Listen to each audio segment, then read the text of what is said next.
జీవితంలో మోసపోవడం అనేది చాలా ముఖ్యం. ఎందుకంటే తల్లిదండ్రుల మీద నడవడం నేర్పుతారు. కానీ మీరు జాగ్రత్తగా ఉండడం నేర్చుకోవాలి. జీవితం చాలా చిన్నది కాబట్టి, ఒకరిని వెంబడించడం కంటే మీ కలను నెరవేర్చుకోవడం చాలా మంచిది. నవ్వుతూ ఉండండి. మీరు నవ్వడానికి కారణం ఉన్నప్పుడు మాత్రమే కాదు, మీ కన్నీళ్లు వల్ల ప్రపంచ ప్రభావితం కానందువల్ల కూడా నవ్వాలి. ఎగురుతున్న డేగను చూసి పక్షులు ఎప్పుడు నిరాశ చెందవు. కాని మానవుడు ఎత్తుకు ఎదగడం చూసి మానవులు చాలా త్వరగా కృంగిపోతారు. మనం జీవితంలో ఎలాంటి పాపం చేయలేదని చాలాసార్లు అనుకుంటాం. అయినా మన జీవితంలో ఇంత బాధ ఎందుకు వచ్చింది? ఈ బాధ మరెక్కడి నుంచో రాలేదు. మనం చెడు చేసిన వెంటనే మనకు వాటి వల్ల కలిగే ప్రభావాలు వల్ల కూడా వస్తుంది.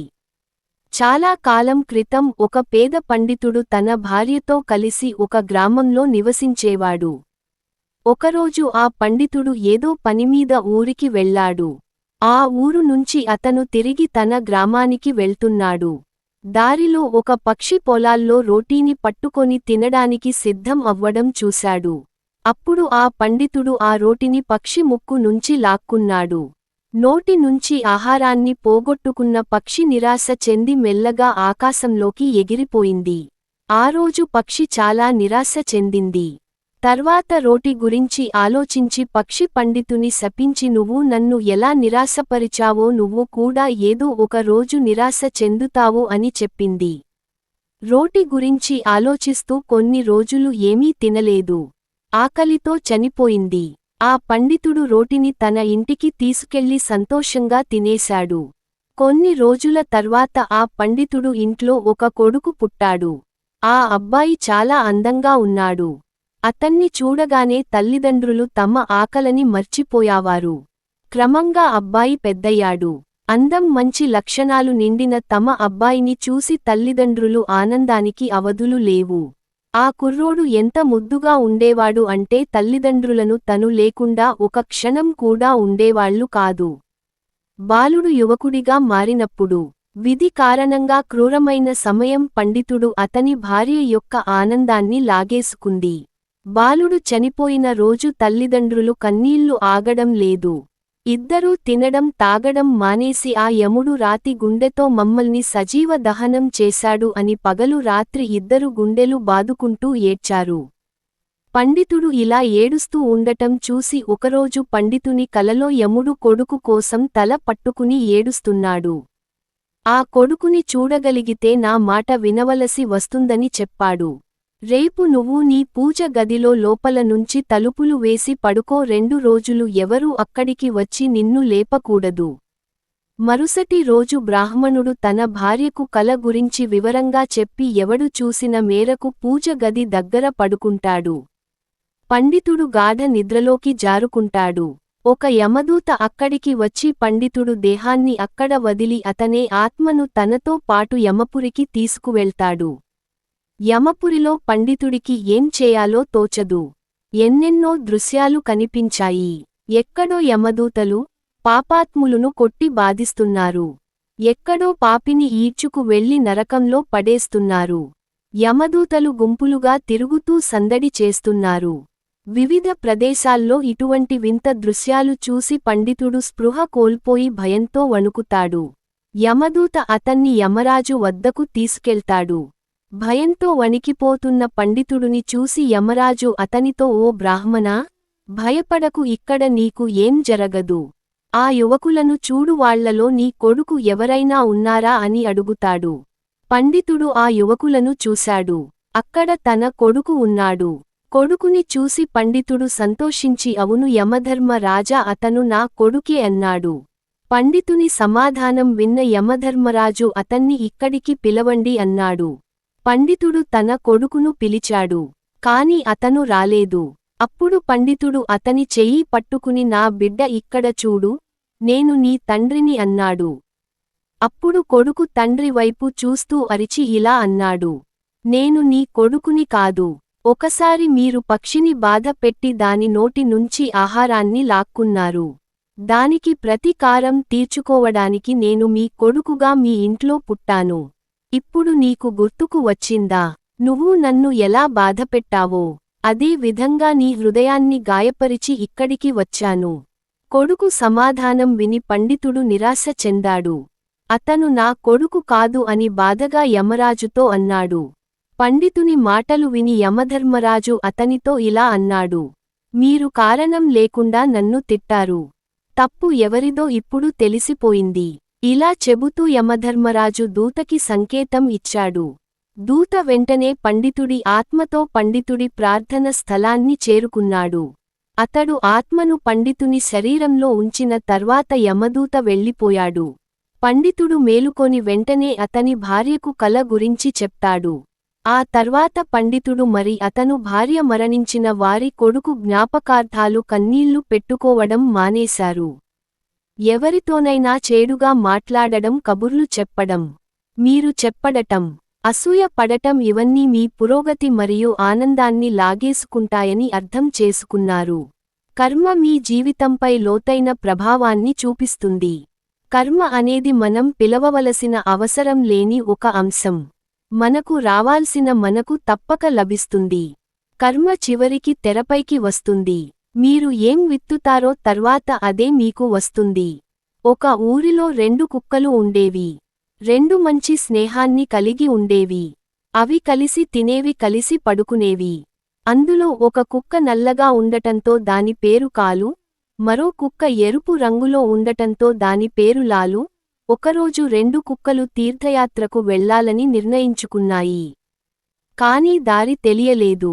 ప్రయాణం మొదలుపెడితే మార్గం దానంతట అదే వస్తుందని నిర్ణయించుకున్నాయి. ఒకరోజు 2 కలిసి తీర్థయాత్రకు బయలుదేరాయి. అలా నడుచుకుంటూ వెళుతుండగా ఒక గ్రామం కనిపించింది. కాస్త ఆలస్యం అవ్వడంతో ఆ 2 చెట్టు కింద పడుకున్నాయి. అలసిపోయి నిద్రపోయాయి. ఉదయం మళ్లీ తమ ప్రయాణాన్ని ప్రారంభించాయి. నెమ్మదిగా ఒక గ్రామం దాటాయి. మరో గ్రామం దగ్గరకు రాగానే వాటికి ఆకలేసింది. అక్కడ వాటికి 4-5 ఎలుకలు కనిపించాయి. లాలు తోకలేసి నిలబడింది. కాలుతో నువ్వు చెబితే నేను ఈ 3-4 ఎలుకలతో చట్నీ చేస్తానని చెప్పింది. కాలు తల అడ్డంగా ఊపి లేదు లాలు, మనం తీర్థయాత్రకు వెళుతున్నాం. ఈ ప్రయాణంలో ఒకరిని చంపడం పాపమని ఆపేసింది. ఆ తర్వాత కుక్కలు 2 కాసేపు విశ్రాంతి తీసుకున్నాయి. అక్కడ నుంచి తమ దారులు మారాలని ఒక్కొక్కరు ఒక్కొక్క వైపుకు వెళ్లడానికి నిర్ణయించుకున్నారు. ఎవరికి ఏది దొరికితే అది తిందాం అనుకుని కాలు మరియు లాలు బయలుదేరే ముందు వారు తిరిగి వచ్చి ఆ ప్రదేశానికి చేరుకోవాలని నిర్ణయించుకున్నారు. లాలు నడుస్తూ ఒక దయగల పండితుడు నివసించే గ్రామానికి చేరుతుంది. అతను పూజ చేసి భోజనం చేయబోతున్నాడు. అతని భార్య అతని కోసం ఒక ప్లేట్ భోజనం సిద్ధం చేసింది. లాలు అనే కుక్క త్వరగా తన ప్లేట్లో నోరు పెట్టి రోటిని లాక్కుంది. అక్కడి నుంచి పారిపోయింది. దాంతో పండితులు దేవుడి పేరు తలుసుకుని చేతులు కడుక్కుని లేచాడు. ఈ కుక్క చాలా ఆకలితో ఉందని, కాబట్టి నువ్వు దానికి ఈ పళ్ళెంలో ఉన్న రోటి తినిపించు అని పండితుడు తన భార్యతో చెప్పాడు. పండితుడు భార్య కోపంగా ఏమంటున్నావ్? ఈ ప్లేట్లో 2 రకాల కూరగాయలు, ఊరగాయలు, పెరుగు, కీరా, పూరీలను ఇలా చాలా రకాలు వంటలు వండి పెట్టాను. పండితుడు కనికరంతో ఇలా అన్నాడు. నువ్వు చెప్పింది నిజమే, కాని అది కూడా ఆకలితోనే ఉంది కదా, ఈ ప్లేట్ దానికి ఇవ్వు. ఈ ప్లేట్ భోజనం అది తినాలని రాసిపెట్టిందేమో అని ఆలోచించమన్నాడు. ఆ తర్వాత లాలు కుక్కకు పండితుడు తినిపించాడు. లాలు అతని ఆశీర్వాదించాడు. మరోవైపు కాలు ఒక రైతు ఇంటికి చేరుకుంది. రైతు తన పొలంలో తిరుగుతూ అడవి జంతువులను పొలం నుంచి తరిమేస్తున్నాడు. రైతు భార్య భోజనం ప్లేట్ అక్కడ పెట్టి వెళ్ళిపోయింది. ప్లేట్లో భోజనం ఉంది. మిల్లెట్ రోటీలు ఉన్నాయి. పొలం పనులు పూర్తి చేసి ప్లేట్ తీసి తినడానికి సిద్ధంగా ఉన్నాడు రైతు. కాలు వెంటనే తన ఆహారంలో నోరు పెట్టి రోటి ముక్కను తీసుకొని పారిపోయింది. రైతు ఒకసారిగా కోపంతో లేచి నిలబడ్డాడు. అతని కళ్ళు నిప్పులాగా ఎర్రగా మారాయి. అతను తన కర్రను తీసుకొని దుర్భాసలాడుతూ కుక్కను కర్రతో బలంగా కొట్టడంతో కుక్కవి తగిలింది. దాంతో అది నొక్కితే అరవడం మొదలుపెట్టింది. కర్ర బలంగా వీపుకు తగలడంతో కదలలేకపోయింది. ఇంతలో అతనికి వీపుపై మరో 3-4 కర్రలు పడ్డాయి. కుక్క సగం సచ్చిపోయింది.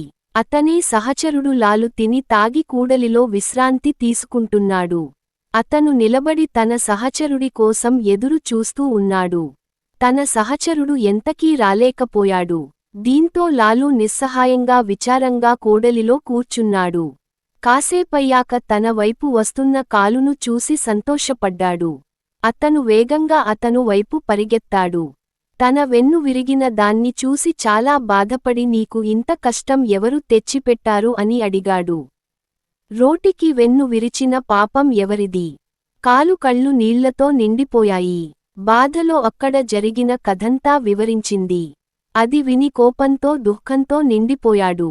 లాలు బరువెక్కిన హృదయంతో తప్పకుండా తనపై ప్రతీకారం తీర్చుకుంటానని అనుకున్నాడు. ఆ రైతుకు వెన్ను విరగడం ఎలా ఉంటుందో చూపిస్తానని అన్నాడు. అలాగే ఆ పండితుడు రుణం కూడా తీర్చుకోవాలని లాలు అనుకున్నాడు. అతను నాతో చాలా దయగా ఉన్నాడు. నేను అతన్ని అనుగ్రహిస్తాను. ఇలా మాట్లాడకుంటూ ఆ కుక్కల రెండు చివరకు తమ ప్రాణాలను విడిచిపెట్టి తమ ఇళ్లల్లో పుట్టాలని నిర్ణయించుకున్నాయి. యాదృచ్ఛికంగా రైతు ఇంట్లో కొడుకు లేడు. పండితుడు ఇంట్లోనూ కొడుకు లేడు. కుక్కలు రెండు గుడి ముందుకు వెళ్లి తమ ప్రాణాలను వదిలేశాయి. ఇద్దరూ ఒకే క్షణంలో చనిపోయారు. కొంతకాలం తర్వాత రైతు ఇంట్లో కాలు పుట్టింది. రైతు చాలా సంతోషించాడు. కాని మరుసటి రోజే అతను ఆనందం ఆవిరైపోయింది. ఆ ఇంట్లో కొడుకు పుట్టగానే భార్యకు అస్వస్థత మొదలైంది. అతని ఎద్దు మరణించింది. బిడ్డ పుట్టిన మొదటి రోజే రైతు యొక్క పచ్చటి పొలం నాశనం అయింది. మరోవైపు పండితుడు ఇంట్లో కొడుకు జన్మించాడు. పండితుడు మరియు అతని భార్య చాలా సంతోషంగా ఉన్నారు. కొంతకాలం తర్వాత కొడుకు పెద్దయ్యాక రాజు ఆస్థానంలో పండితుని స్థానం పెరిగింది. పండితుడు రాజుకు యుద్ధంలో తన విజయం గురించి ముందుగానే చెప్పాడు. 1-2 రోజుల తర్వాత రాజు యుద్ధంలో గెలిచాడు. దీంతో సంతోషించిన రాజు పండితుణ్ణి తన రాజపండితుడిగా నియమించి అపారమైన సంపదను రాజభవనాన్ని బహుమతిగా ఇచ్చాడు. పండితుని కొడుకు పెరిగే కొద్దీ అతను కూడా తన తండ్రి వల్లే తెలివైనవాడు. అతను చిన్న వయసులోనే అన్ని శాస్త్రాలను అభ్యసించాడు. అతను చర్చల్లో గొప్ప పండితులను పండించేవాడు. దీంతో పండితుని జీవితం మరింత ఉజ్వలంగా మారింది. మరువైపు రైతు కొడుకు పరాజయం పాలయ్యాడు. ప్రతి చిన్న విషయానికి తండ్రిని తిట్టేవాడు. జూదం ఆడే మిగిలిన డబ్బును స్వాహా చేయడం మొదలుపెట్టాడు. రైతు చాలా బాధపడ్డాడు. అతడు ఏమీ అర్థం చేసుకోలేకపోయాడు. ఆఖరికి అతన్ని బాగు చేయడానికి ఏదో ఒక మార్గం కనిపెట్టాలనుకున్నాడు. అలా ఆలోచిస్తూ ఒక జ్ఞాని దగ్గరకు వెళ్లి తన సమస్య చెప్పాడు. రైతుకు తన కొడుక్కి పెళ్లి చేయమని చెప్పాడు. వివాహ పగ్గాలు ఉత్తమ పురుషులను కూడా నిటారుగా చేస్తాయని చెప్పాడు. వెంటనే ఇంటికి వెళ్లి భార్యకు విషయానికి చెప్పిన రైతు కోడికి పెళ్లి చేయాలని నిర్ణయించుకున్నాడు. మరోవైపు పండితుడు కూడా తన కుమారుడికి వివాహం చేయాలని భావించాడు. కొడుకు కోసం అమ్మాయిని కూడా వెతికాడు. కొన్ని రోజుల తర్వాత పండితుడి కొడుకు ఒక అమ్మాయిని పెళ్లి చేసుకున్నాడు. ఆమె రాగానే ఆ ఇల్లు స్వర్గంలో మారింది. ఆ తర్వాత రైతు కూడా కొడుక్కి పెళ్లి చేశాడు. పెళ్లి చాలా బాగా జరిగింది. కొడుకు హఠాత్తుగా చనిపోయాడు. అతను భార్య ఏడవడం ప్రారంభించింది. రైతు స్పృహ తప్పి పడిపోయాడు. స్పృహలోకి రాగానే తలను గోడకు కొట్టుకొని ఏడవడం మొదలు పెట్టాడు. అయ్యో నా కొడుకు వీపు విరిగి చనిపోయాడు అని పండితుడు కొడుకు అదే ఊరిలో ఒక కథ చెబుతున్నాడు. ఈ లోకంలో ఒక వ్యక్తి తన ఫలితాన్ని పొందుతాడు. ఏ వ్యక్తి అయినా తన చర్య ఫలితాన్ని 2 రంగుల్లో పొందుతాడు. కర్మ చివరికి బయటకు వస్తుంది. మీరు విత్తినట్లే మీకు ఏదైనా వస్తుందో అదే రావాల్సి వస్తుంది. కర్మ అనేది ఒక వ్యక్తి యొక్క గుర్తింపు యొక్క ప్రధాన ఆధారం. నీ చర్య మీ పాత్రను ప్రతిబింబిస్తుంది. జీవితంలో విజయం సాధించడానికి మనం ఎల్లప్పుడూ సానుకూల చర్యలను చేయాలి. ఎందుకంటే అవే చర్యలు మన భవిష్యత్తును నిర్ణయిస్తాయి అని చెబుతున్నాడు. పండితుడి కొడుకు మాటలు విన్న రైతు అతను గతంలో ఆకలితో తన పళ్ళెంలోని రోటి తిన్న కుక్కను కర్రతో కొట్టి ఎలా చంపాడో గుర్తు చేసుకున్నాడు. ఆ కర్మఫలమే తన కొడుకు దూరమయ్యాడని పశ్చాత్తాపపడ్డాడు. నీచంగా ప్రవర్తించిన గొప్పవాడైనా వినయంతో ప్రవర్తించిన కర్మ మన శ్వాసల వెనకే వస్తుంది. బతికే కర్మ, బొమ్మ మన చేతులే దానిని గీయాలి. మంచిగా అయితే ఆశీర్వాదం, చెడుగా అయితే శాపం. కాబట్టి మన మాటలు, మన చర్యలు, మన ఆలోచనలన్నీ శుద్ధంగా ఉండాలి. ఎవరిని తక్కువగా చూడకూడదు. ఎవరికైనా మన చేతులే ఒక సహాయంగా మారాలి, బాధగా కాదు. ఎందుకంటే ప్రతి చర్యకే, ప్రతి చరరతి మానవత్వానికి పరిపక్వత, ప్రతి కర్మకి పర్యావసాయం ఖచ్చితంగా ఉంటుంది.